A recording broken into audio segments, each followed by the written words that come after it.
Boa noite a todos, paz em nossos corações. Hoje o tema é evangélico, o que me agrada bastante.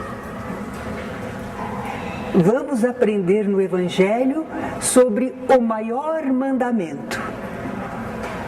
Lemos lá em Lucas capítulo 10, versículos 25 a 28.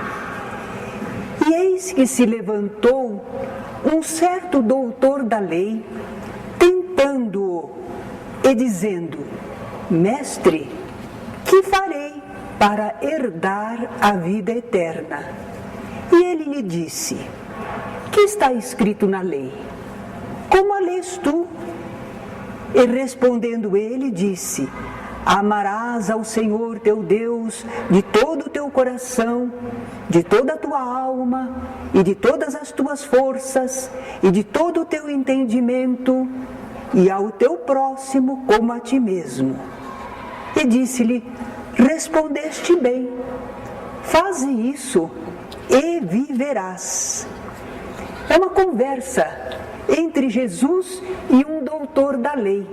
E nós ficamos então nos perguntando: o que será doutor da lei? É um advogado? Não, não é bem isso.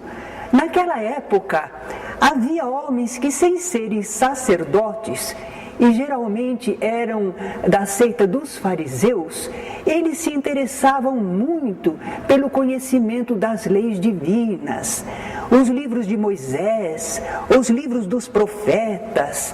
Então eles conheciam aquelas escrituras sagradas todas, eles sabiam dizer o que era certo e o que era errado. Esses eram os chamados doutores da lei. Outra coisa que nos chamou a atenção é que o homem perguntou: que farei para herdar a vida eterna? Nós vimos, que nós somos imortais, mas eternos não. Entretanto, é uma expressão, a vida eterna, a vida que não acaba. Era disso que ele queria saber, da vida do Espírito. É uma vida em plenitude e felicidade. O homem perguntou a esse respeito, indagou de Jesus como é que ele conseguiria alcançar esse estado que a gente conhece como vida eterna, vida espiritual. Ele perguntou a Jesus. Mas será que ele estava querendo mesmo receber uma orientação espiritual de Jesus? Lá está escrito que ele estava experimentando Jesus para ver o que é que Jesus falava. Ele não estava pedindo uma orientação, não. Ele estava experimentando como é que Jesus responderia à sua questão. Agora é interessante que Jesus não ensinou nada de novo àquele homem. Jesus era um mestre, não é? Ele tirou a resposta do próprio homem, do próprio doutor da lei, porque ele fez outra pergunta: o que está escrito na lei? Como a lês tu? Quer dizer, porque o homem conhecia os livros das leis. E Jesus então perguntou: como é que você interpreta? O que é que você entende do que está lá? E o doutor da lei citou as escrituras direitinho, que mandavam amar a Deus e ao próximo. Muitas vezes o pessoal diz assim: Jesus nos ensinou a amar a Deus e ao próximo. Jesus confirmou a lei que já existia para os israelitas. É lei muito antiga. Já havia no Velho Testamento, mas Jesus confirmou: amar a Deus e ao próximo. Esse é o chamado maior mandamento. Não há mandamento maior do que esse, de amar a Deus e ao próximo. Porque esse mandamento, ele engloba e resume todos os outros. Quem ama a Deus, respeita esse nome de Deus, não é? Naturalmente procura obedecer a essas leis de Deus. Está amando a Deus, então vê em Deus o seu Pai, o seu Criador, e o respeita. E procura santificar o nome de Deus em tudo que Deus criou, em si mesmo também. a pessoa também se respeita porque ela sabe que é uma obra de Deus. Eu sou um filho de Deus, uma criação divina. Então, em tudo que a pessoa faz, ela procura respeitar o seu Criador, demonstrando o seu amor. Mas também quem ama ao próximo, honra pai e mãe, não rouba, não mata, não adultera, não levanta falso testemunho e nem cobiça coisa alguma de quem quer que seja. Nós estamos relembrando aí o que? Os 10 mandamentos. Olha lá, se a pessoa ama o próximo, ela não vai fazer nada de mal para o seu semelhante. Não pode, não é? Então é por isso que esse mandamento, ele engloba todos, amor a Deus e ao próximo. Dentro desse mandamento está todo o preceito de moral, de elevação. Quando o homem respondeu assim, citando as escrituras que já existiam, Jesus aprovou a resposta. Respondeste bem. Faze isso e viverás. Ele queria ter uma vida eterna, né? Você vai ter uma vida eterna. Faze isso. Então Jesus mostrou que o doutor da lei tinha conhecimento. Ele sabia o que fazer para viver bem, plenamente a vida espiritual. Só bastava que ele agisse de acordo com o que sabia. Se ele agisse de acordo com o seu entendimento, não é? Então, ao conhecimento, ele teria de fazer seguir a ação. Agora procuremos fazer uma aplicaçãozinha para nós. Nesta época, ano 2007, na era cristã, 2 milênios depois de Jesus, nós podemos dizer que não conhecemos esse mandamento maior, amar a Deus e ao próximo? Alguém de nós desconhece? Acho que não podemos, né, alegar ignorância. Todos nós sabemos. Alguém nos esclareceu a esse respeito? Nós lemos em livros, ouvimos nas religiões cristãs, não é? Não há dúvida, todos nós sabemos isso. Mas vamos ver a atitude daquele doutor da lei, quando Jesus respondeu a ele, faze isso e viverás. Eu tenho a impressão que a pergunta vale para nós também, né? Façam isso e viverão. Mas o doutor da lei, querendo justificar-se a si mesmo, não deu o braço a torcer, hein? Não, ele procurou se justificar. E o que é que ele vai dizer? Ele perguntou, e quem é o meu próximo? Inocente, não é? Não sabe quem é o próximo dele. Bom, mas a pergunta também tem uma razão. Porque ainda hoje há pessoas que dizem, aqueles que são da minha religião são meus irmãos, os outros não são não. Os que são desta religião são criaturas de Deus, são filhos de Deus, os outros são só criaturas. São criação de Deus, mas não são filhos de Deus. Algumas pessoas pensam assim, fazem separação, não é? Mesmo na sociedade, será que os nossos irmãos são, por exemplo, acho que corintiano acha que palmeirense não é seu irmão. Fazem cada briga nas torcidas, não veem o seu irmão. Separaram conforme certas atividades, certos interesses, e a pessoa não vê mais o seu irmão, não vê. Mas Jesus, diante da pergunta do homem, quem é o meu próximo, vai contar uma parábola. Quem aqui não sabe o que é uma parábola? Por favor, nos ajude, porque eu estou fazendo assim uma enquete, para eu ter uma ideia, se todo mundo sabe o que é uma parábola. Todo mundo sabe, olha, ninguém ergueu a mão dizendo que não sabe. Então acho que eu vou chover no molhado. Eu vou falar aquilo que vocês já sabem. Parábola é uma história pequenina história. Ela é simbólica, não pode ficar ao pé da letra. É como um enigma para decifrar. Ela faz uma comparação. Ela é uma alegoria.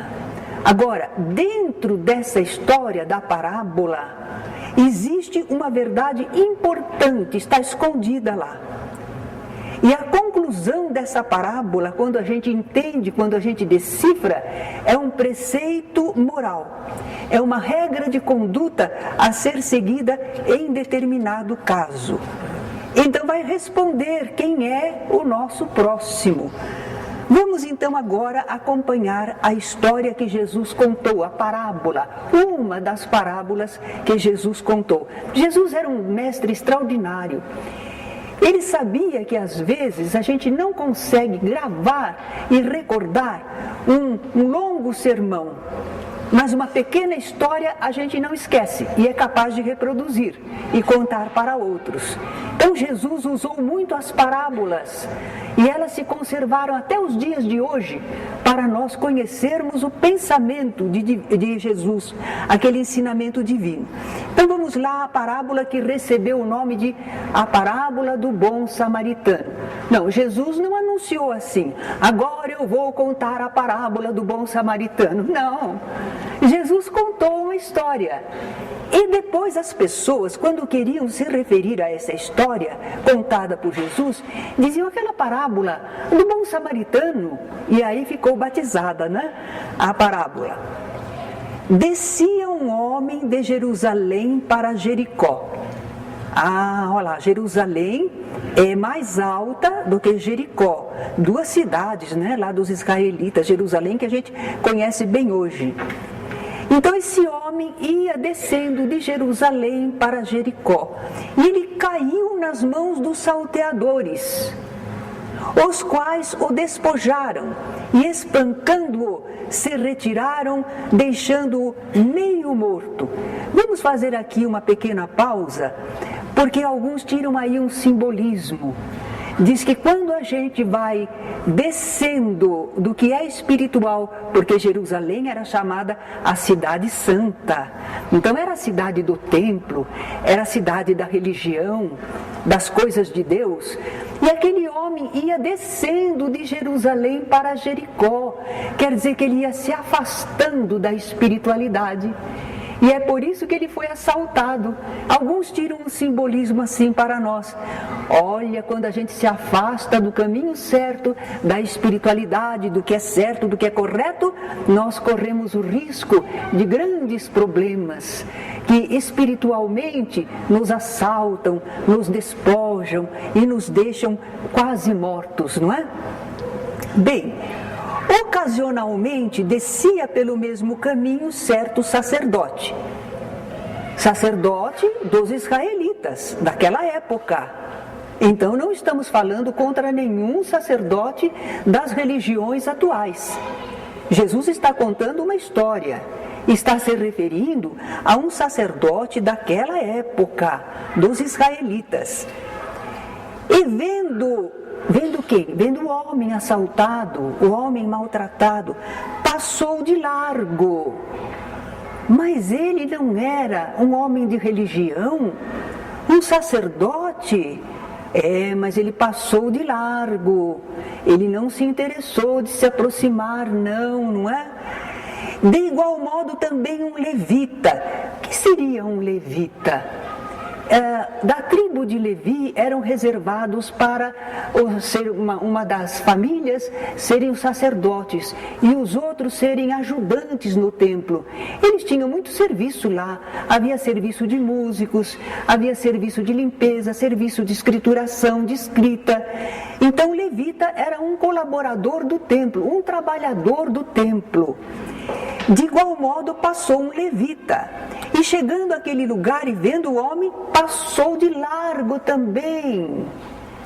Mas um samaritano, agora a gente faz também uma pausa, samaritano, habitante da região da Samaria, não era ali da Judéia, não, nem da Galileia, era da Samaria. Eles também lá eram israelitas, mas eles se haviam mesclado com outros povos que moravam naquela região. E eles então, parece que não cumpriam muito bem a lei dos israelitas, não seguiam direito todos os mandamentos. Tanto Tanto assim que os judeus, eles não gostavam muito dos samaritanos, desprezavam. Eles chamavam os samaritanos de gente de má vida, porque não vivia de acordo com todos aqueles preceitos que os judeus viviam. Mas um samaritano que ia de viagem chegou ao pé dele, do homem assaltado, e vendo-o, moveu-se de íntima compaixão e, aproximando-se, atou-lhe as feridas. Quer dizer, enfaixou, não é? Estavam sangrando. Deitando-lhes azeite e vinho, eram os remédios da época. O povo usava estas coisas mais como medicamento. Nós não usamos bastante o sal, em alguns casos, não é? Então, o azeite e o vinho. Então ele cuidou do homem, das suas feridas, depois o pôs sobre a sua cavalgadura. Ele estava cavalgando um animal, pôs ali o homem e levou-o para uma estalagem e cuidou dele. Mas no outro dia, esse homem tinha que viajar, não podia ficar ali. E partindo ao outro dia, tirou 2 dinheiros. Denário correspondia a um dia de salário. Então, 2 denários era uma quantia considerável, não é? E partindo ao outro dia, tirou 2 denários e deu-os ao hospedeiro, disse-lhe: cuida dele, e tudo o que demais gastares, eu te pagarei quando voltar. Foi uma assistência completa, não é? Que o samaritano prestou àquele homem. Interessante. Um é sacerdote, o outro é levita, o outro é samaritano, e o homem assaltado? O que ele era? Jesus não pôs nenhuma qualificação, não. É ser humano. É um homem. É um ser humano. Não precisa explicar quem que ele é. Não temos que prestar atenção a isso. É um ser humano, não é? Bem, então, quando Jesus colocou um samaritano agindo bem, de acordo com as leis divinas, apesar deles serem considerados ignorantes da religião, o que Jesus estava querendo? Ele estava combatendo esse preconceito orgulhoso dos judeus contra os seus semelhantes menos esclarecidos. Nós, espíritas, precisamos aprender a não menosprezar as outras criaturas. Se acaso nós sabemos que estamos com mais conhecimentos do que eles, se pensamos assim, nós não devemos desmerecer as outras criaturas, não é? É preciso ver o que a pessoa sente, pensa e faz. Ali é que está o verdadeiro merecimento. Então Jesus não falou nada do homem assaltado. É um ser humano em necessidade. É isso que basta para merecer nossa atenção e ajuda. Depois de contar a parábola, aí Jesus indagou ao doutor da lei: qual destes, pois, te parece que foi o próximo daquele que caiu nas mãos dos salteadores? E o doutor da lei respondeu, é claro, o que usou de misericórdia para com ele. Jesus então concluiu: vai e faze da mesma maneira. Que linda conclusão, não é? Como Jesus era mestre. Falou pouco, contou apenas uma história, mas nos ensinou a todos através dela, não é? O que nós aprendemos nessa parábola? Porque o importante é isso, é entender o que Jesus ensinou. Porque o que Jesus ensina orienta a nossa vida, é norma de vida para nós, é a norma moral, o que é certo, o que é bom fazer. Então veja, nós aprendemos aí, amar a Deus e ao próximo é o que devemos fazer para alcançar o progresso e a vida espiritual plena. Jesus confirmou, é o mandamento maior, é. Então saber isso é importante. Mas não basta. Não basta seguir uma doutrina religiosa, não basta cumprir as obrigações de culto de sua igreja. O que é preciso então, se não basta o conhecimento religioso, se não basta cumprir as normas de uma igreja? O que precisa, o que está faltando? nós precisamos concretizar o conhecimento em boas obras em favor do próximo. E nós não vamos perguntar quem é o meu próximo, não é? Porque agora nós aprendemos. Olha, ser o nosso próximo não depende da pessoa. Não depende da pessoa, nenhuma qualidade dela.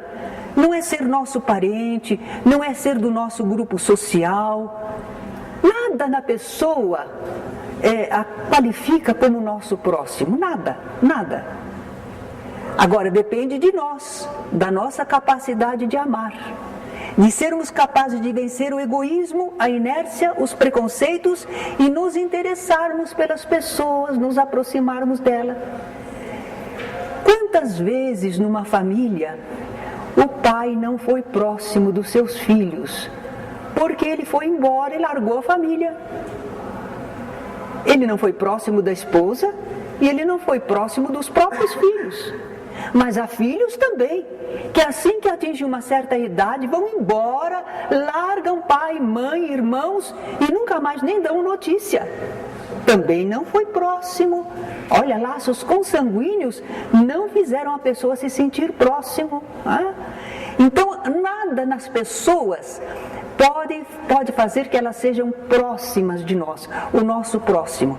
Nós é que vamos nos aproximar das pessoas, dos nossos semelhantes, sermos fraternos com eles, fazendo a eles o que queríamos que nos fizessem. Porque isso Jesus falou numa outra oportunidade. Tudo quanto quereis que os homens vos façam, fazei-o vós a eles. Talvez que a gente diga, Jesus, mas é demais, hein? Porque olha, tanta coisa que eu acho que são boas, que eu gostaria que fizessem para mim. Eu gostaria que as pessoas me compreendessem, que as pessoas me suportassem quando eu estou nervoso, que as pessoas me alegrassem quando eu estou triste, que as pessoas me ajudassem quando eu estou em dificuldades, que as pessoas me socorressem quando eu estivesse doente. Olha quanta coisa que eu quero para mim. E eu tenho que fazer tudo isso para os outros? É a lei. Tudo quanto quereis que os homens vos façam, fazei-o vós a eles. Nós aprendemos com Jesus em várias oportunidades. É esse amor ao próximo. E não se fala de esmola, não se fala de caridade puramente material. É aproximar-se fraternamente da outra pessoa. Então quem ama a Deus, ama o seu semelhante. Porque o seu semelhante é criação de Deus, é filho de Deus, é nosso irmão. Então, se a gente ama a Deus, a gente ama o Filho de Deus, nosso irmão também, não é? E aí nos tornamos próximos dele, interessamos-nos pelo seu bem e o auxiliamos em tudo que nos for possível. Os espíritas estão aprendendo a pensar no semelhante. É por isso, que as casas espíritas têm obras assistenciais. Porque existe a caridade moral, a caridade espiritual, mas as pessoas estão encarnadas, elas têm corpo. Elas precisam comer, vestir, precisam de cuidados. Então, a casa espírita procura fazer obras assistenciais e convidar as pessoas, estimular, para que ajudem ao seu semelhante. Imagine se nós ficássemos aqui só falando teoricamente do amor ao próximo e a casa não tivesse uma tarefa de assistência ao próximo. Seria muito frio, não é? Muito indiferente. Não. É preciso nos aproximarmos dos nossos semelhantes. João Evangelista, na sua carta, ele diz assim: quem diz que ama a Deus e não ama a seu irmão é um mentiroso. Pois, se ele não ama ao seu irmão ao qual vê, como é que ele pode amar a Deus a quem ele não vê? A gente não vê a Deus e a gente diz que ama a Deus, mas não ama o Filho de Deus que a gente vê, que está ali à nossa frente. Todos esses argumentos, todos esses ensinamentos são para que a gente saia do egoísmo, da indiferença. Às vezes não é maldade nossa, é uma ignorância e desatenção. Nós não fomos acostumados a pensar no semelhante. Pelo contrário, nós fomos aconselhados: ah, não, cuida de você, não pense assim dos outros, não, você fica muito obrigado, cansado, não vale a pena, as pessoas são ingratas. E nós somos muito aconselhados ao egoísmo. E os Espíritos nos têm esclarecido que as duas maiores chagas da humanidade são o materialismo e o egoísmo. Materialismo, que faz a gente só pensar nas coisas da matéria, e o egoísmo, que faz a gente só pensar em si. Com isso a gente fica bitolado, a gente não se desenvolve, a gente não faz tudo o que poderia e deveria fazer. E a vida fica muito infeliz, triste para todos nós, porque nós vivemos tão carentes, meio inseguros. Nós achamos que ninguém ama ninguém, que ninguém ajuda ninguém, mas precisamos começar uma etapa nova, um sistema novo. Jesus nos convidou a isto, ao amor ao próximo. Ele fazia isso, porque Jesus não ensinou só teoricamente, é a superioridade de Jesus diante de muitos outros instrutores da humanidade. Houve grandes mestres teóricos da humanidade, mas Jesus, tudo que ele ensinou, ele fez. Então nós vemos Jesus trabalhando, servindo incansavelmente ao seu semelhante, doando de si tudo o que ele podia, esclarecendo pessoas, organizando serviços, devotando-se. E nós precisamos aprender com o nosso mestre, não é? O nosso mundo já poderia estar bem melhor. Afinal de contas, não vamos ser pessimistas, não. O nosso mundo está muito melhor hoje do que antes de Cristo, e mesmo há 1000 anos atrás. A nossa sociedade já está melhor organizada, já temos melhor compreensão, já estamos compreendendo melhor o nosso ambiente, que as sociedades, quando se respeitam e se ajudam, vivem melhor, não é? Nós já estamos.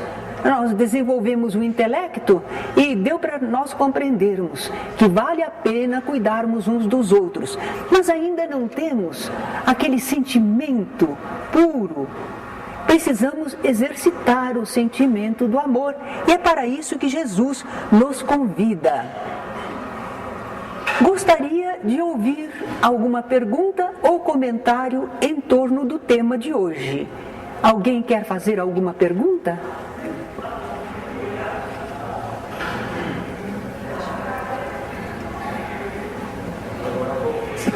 Falou que o batismo tinha falado que não basta amar ao próximo, não basta amar ao próximo, não basta amar a Deus se não amar ao próximo.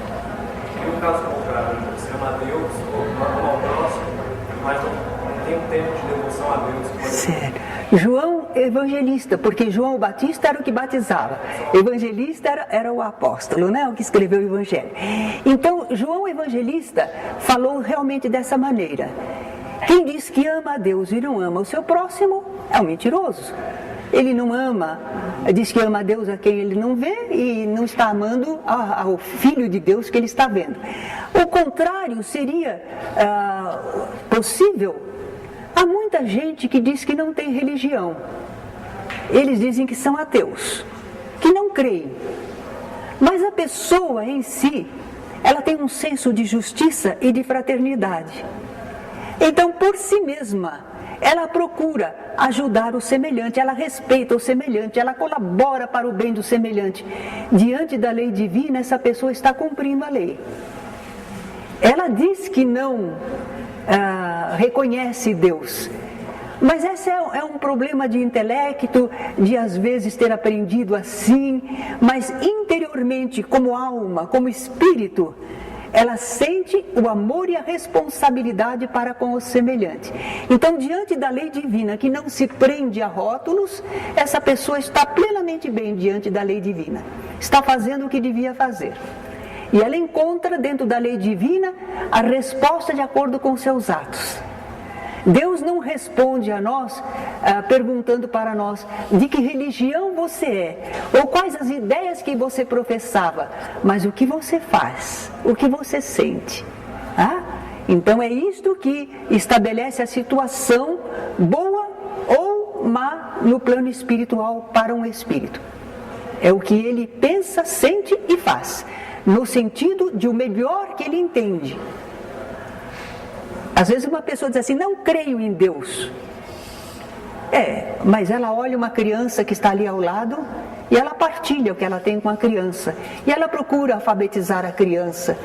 E ela procura socorrer alguém que está muito carente. Às vezes é um industrial. E nós dizemos aquele ricaço. Ele é um industrial, mas de acordo com o entendimento que ele tem de justiça, do que é bom, ele faz creche para as suas funcionárias poderem ter os filhinhos lá bem amparados. Ele paga corretamente aos seus servidores. Ele coloca cursos para que os seus servidores possam progredir intelectualmente. Enfim, ele se torna um benemérito. Talvez que alguém diga, ele faz isso porque ele quer que as pessoas trabalhem bem, que estejam em condições boas de saúde. Mas ele está fazendo dentro do que ele entende de melhor. Ele está agindo em favor também dos semelhantes, não só para si. Ele não está sendo egoísta, ele está sendo fraterno. E é isso, essa é a grande lei, a fraternidade. Mais alguma perguntinha? Porque o tema de hoje é tão singelo.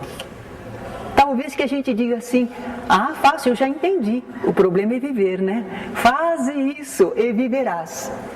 O Disperso falava que a fé sem obras é morta, né? Pode ser pelo que você está falando que vai mesmo para o amor. Sim, porque a fé seria um conhecimento espiritual. Então você diz que tem uma fé, que você conhece algo espiritual. Mas se você não age de acordo com o que você conhece, não adiantou nada. Da mesma forma aí em relação ao amor, não é? Você acha, você conhece que existe o amor, que o amor é a lei, mas você não vive. Então a fé sem obras é morta. É muito importante também isto que foi lembrado pelo companheiro, porque algumas pessoas dizem assim, não, o que nos salva é a graça de Deus. Ninguém se salva pelas suas obras, mas quando Deus nos dá a fé, aí eu digo, por que Deus não deu a fé para todo mundo? Por que uns tem e outro não tem? Fé é conhecimento espiritual, é uma conquista de cada pessoa, é um desenvolvimento de cada pessoa, a cada um segundo suas obras. Está ao alcance de todos conhecerem a vida espiritual, mas nem todos ainda conseguem compreender perfeitamente. Então a nossa fé, ela não pode ser assim, porque eu sou de tal religião, eu estou salvo. Não, porque eu creio em Jesus, eu estou salvo. Jesus tem uma passagem em que ele diz, afastai-vos de mim, vós que fazeis a iniquidade. Não adianta dizer Jesus, Jesus. Não, mas eu creio em Jesus. Você crê em Jesus. E Jesus pode crer em você? Por exemplo, tem que amar o próximo como a gente ama a gente mesmo. Mas, por exemplo, eu não consigo ainda tratar com vocês. Porque tem pessoa que eu acho antipática. Como é que eu faço? Eu mentindo para Deus a minha oração. Nesse sentido, ele não vai dormir. Não, ela está colocando que nem sempre a gente consegue sentir simpatia, amor por todas as pessoas. Não se trata bem disso. Se trata de nós fazermos a pessoa o que gostaríamos que fizessem para nós. Ninguém está falando que você tem que amar a pessoa com o mesmo amor que você ama um filho, que você ama alguém com quem você se entende tão bem, que você tem confiança. Às vezes você não ama a pessoa porque você tem até medo dela, não sabe o que ela vai fazer, mas você não faz o mal para ela e você faz todo o bem para ela que você desejaria para si mesmo. Você está dentro da lei.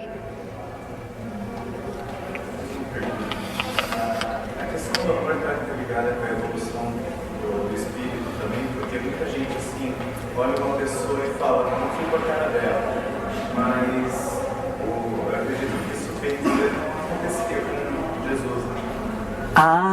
Jesus sabia que às vezes as pessoas tinham suas falhas, seu comportamento não correto, e às vezes ele falava, mas ele não falava para condenar a pessoa e expô-la diante dos outros, julgando as pessoas. Ele falava justamente para despertar, para alertar, como mestre que ele era, não é? Então Jesus poderia saber se ele podia confiar numa pessoa ou não, mas isso não queria dizer que ele deixava de amar. Ele sempre via na pessoa um filho de Deus, um espírito que pode chegar a entender e produzir lindas coisas. Agora, ele não impedia, ele deixava o livre-arbítrio. Quando Judas estava atraiçoando Jesus, Jesus sabia, mas não impediu. Jesus disse: o que tens a fazer, faze-o depressa. Jesus não impediu. Por quê? Porque as pessoas têm direito ao seu livre-arbítrio mesmo quando erram. Mas ele foi lá nas trevas buscar o Judas? Como? Ele foi lá nas trevas buscar o Judas? Depois da desencarnação, consta que ele foi no plano espiritual, onde se encontrava Judas, infeliz, complicado, e ele foi ajudar Judas a se reerguer. Certo? Então, mas em vida, ele não impediu. Se não fosse Judas, seria um outro. Porque o movimento, Jesus sabia que os adversários do bem estavam se movimentando. E seria realmente atraiçoado e entregue por alguém, de alguma maneira. No caso foi Judas, do seu livre-arbítrio. Jesus tinha alertado, convidado todos, mas não ia tirar a experiência do companheiro. Mas Jesus morreu, ele entregou Jesus para morrer. Alguém morre? Jesus sabia que não. Jesus sabia que ele iria dar um testemunho da desencarnação e da volta esplendorosa espiritualmente, não é? Então Jesus tinha uma outra compreensão. Nós é que dizemos: não pode, prende essa pessoa, mata, ele está querendo matar Jesus, mata ele. Mas não era esse o entendimento espiritual do mestre. Ele jamais praticou violência contra quem quer que seja. Ele não ia exemplificar a violência a pretexto de se defender. Então nós temos grandes mestres no nosso mundo. Um Gandhi, por exemplo, não é? Martin Luther King. Quantos que foram sacrificados pela ignorância, pelos interesses das pessoas? A companheira lá atrás estava fazendo uma pergunta? Eu queria saber mais assim, próximo do nascimento, né? Como a gente pode amar o próximo que tirou a vida de alguém que a gente ama? Como será que Maria amava o pessoal que crucificou Jesus? Eu acho que pela compreensão dela, entregava para Deus: misericórdia, meu Deus. Jesus na cruz disse: Pai, perdoa-lhes, porque eles não sabem o que fazem. Eles estavam tirando uma vida que seria tão útil para eles, que poderia ajudá-los tanto, e na ignorância deles eles estavam eliminando, não é? Então alguém assassinou, tirou a vida de um ente querido nosso. Nós lamentamos que o nosso ente querido tenha desencarnado por uma ação infeliz assim. Mas nós sabemos que o nosso ente querido não morreu. Deus não deixa que nenhuma pessoa possa matar um filho seu. Mata o corpo, mas não o espírito. Jesus dizia: não temais os que matam o corpo, mas não podem matar a alma. E naturalmente, nós que somos cristãos, porque nós estamos aprendendo a ser cristãos, não é? Nós temos que partir para essa compreensão de não ficar pensando, não ficar querendo vingança, porque nós dizemos justiça, mas é vingança que a gente quer. O mesmo mal que causou para o meu filho, quero que sofra. Isso é vingança.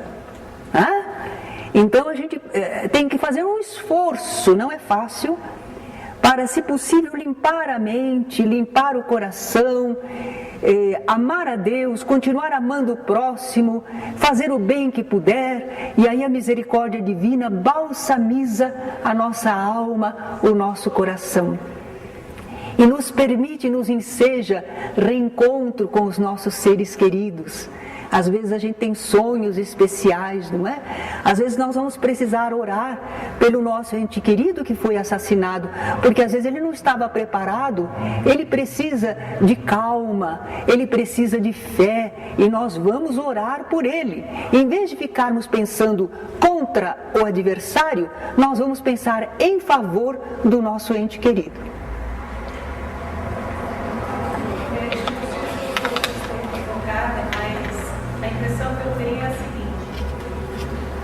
Nós só conseguimos suportar uma situação como essa que foi citada se nós estivermos perto de Deus. Porque pelas leis da terra, fica muito difícil a gente aceitar também a brutalidade, principalmente, como ela disse, se for um ente muito querido. A gente só consegue dar conta disso se a gente estiver muito próximo de Deus e seguindo muitos ensinamentos de Deus, senão você não é fácil. Eu acho que esse processo Mas, sim, é exatamente o que a gente vem buscando, aprendendo, porque para ter a defesa contra esses desvios. eu própria tinha uma dificuldade muito grande de lidar com a injustiça. Eu achava que eu tinha que resolver a situação na hora. E hoje não. Hoje eu consigo, sem ansiedade, esperar que aquela coisa se resolva por outra via, que não pela minha interferência. Mas isso eu só consegui lendo muito, estudando muito e acreditando, acima de tudo, acreditando que tem alguém que vai fazer melhor do que eu. Porque esse alguém não sou eu. Certamente, nós ainda não sabemos dirigir os fatos da vida. E nós estamos aprendendo no encontro de tantas dificuldades qual seria a melhor solução. Nós ainda não sabemos, mas temos uma regra: fazer aos outros todo o bem que queremos para nós.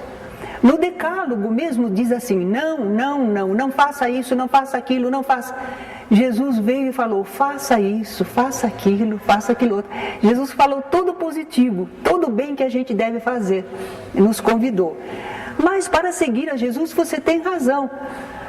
Se eu não entendo a vida espiritual, se eu não entendo lei de causa e efeito, reencarnação, eu não posso compreender a justiça divina. Se eu acho que a vida é uma só e acabou, então eu digo: como? Tirou a vida do meu ente querido, não deixou ele viver, prejudicou, não, mas se eu sei que a vida continua, eu digo: não, ele tirou o corpo, ele prejudicou alguma oportunidade, mas dentro da lei divina, a vítima tem todo o amparo, e aquele que é o criminoso, aquele que ainda está preso nas consequências do que fez. Mas se não for uma compreensão muito grande, experiência neste campo, a pessoa não confia. Por isso é que às vezes a pessoa aprende assim alguma coisa, mas diante de um acontecimento parece que fracassou tudo. Mas não é, é que não tinha raízes. Ela não tinha raízes ainda.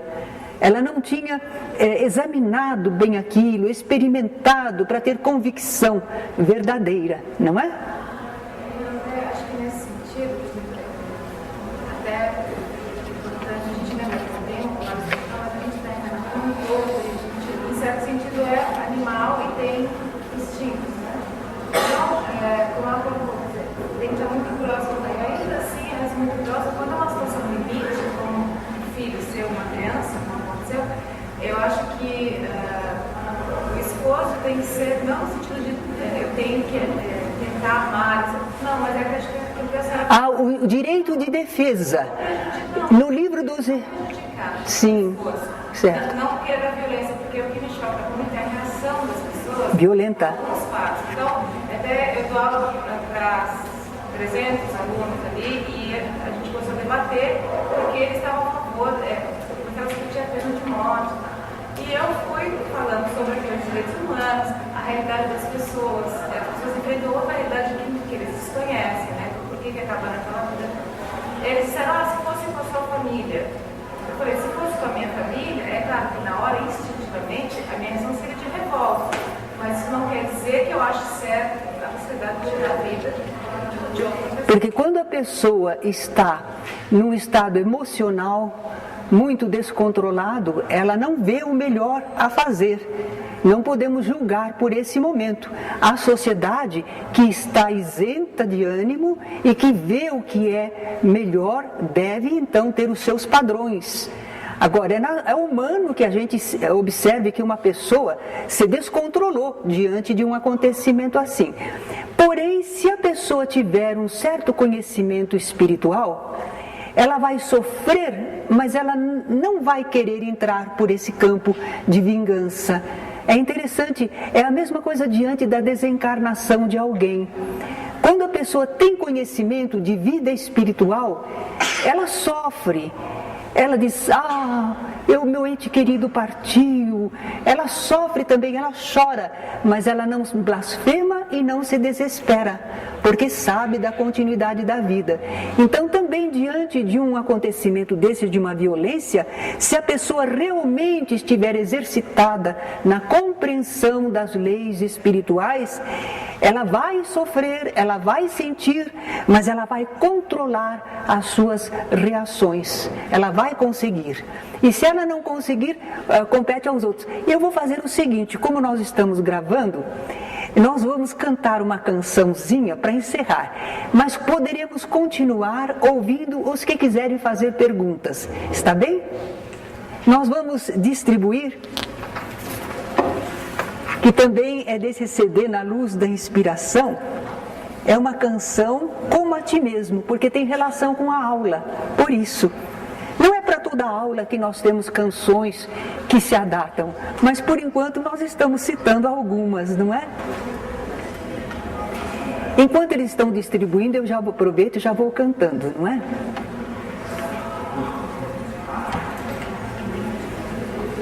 Na antiga Palestina, uma voz doce sem par, mensageira divina, ao povo hebreu veio ensinar.